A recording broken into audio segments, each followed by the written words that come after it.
With more, Congressman Trey Gowdy, the chair of the House Oversight Committee. Good to see you tonight, Congressman. Welcome. Yes, ma'am. Thank you.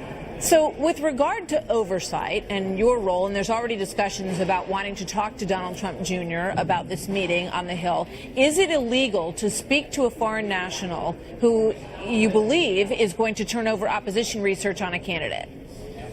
I haven't been a real lawyer in 7 years, Martha, so I'm not sure I'm qualified to answer the legality of it. The good news for us is we have a guy named Robert Mueller, who's a former United States attorney and the head of the FBI. And if you look at the document that empowers him with jurisdiction, the very first entry links coordination between the Russian government and members of the Trump campaign. So I'm going to let Bob Mueller sort out all the criminality. That is not the job of members of Congress, and it's not the job of the New York Times. All right. So in terms of this Donald Jr. story that's out there today, are you troubled by any of it?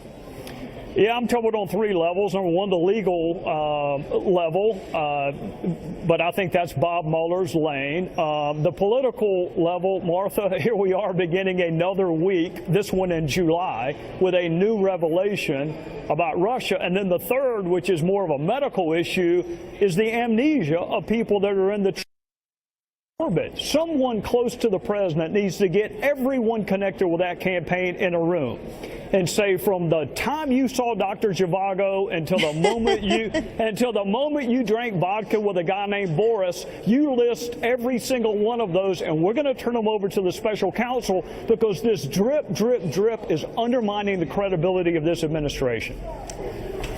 Well, you may be right about that. In terms of this Magnitsky Act, which basically is a U.S. act that went through Congress that limits friends of Vladimir Putin, close associates, from doing things they like to do, like traveling to the United States, traveling, throughout other areas in the world, because it's a slap on the wrist for human rights violations, and it's selective in terms of who it impacts. It also, so their punishment, the Russian government's punishment, was to say, we're going to end all of these adoptions that are happening to the United States and a few other things that they did. Are you concerned that there was an effort to influence this campaign with regard to changing that, or to find a sort of sympathetic ear on that? I'm not nearly as concerned with that. I've had members of my own church impacted by the inability to adopt children from Russia. I'm much more concerned about the purported reason for the meeting as opposed to the real reason.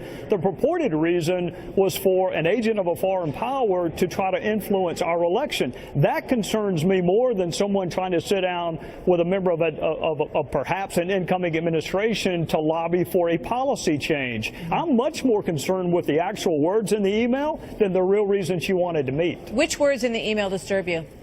Russian government's efforts to help the Trump campaign, official documents. Those are the kind of words that for months and months Republicans have been saying there is no evidence of collusion between Trump, the Trump campaign, or even hangers-on.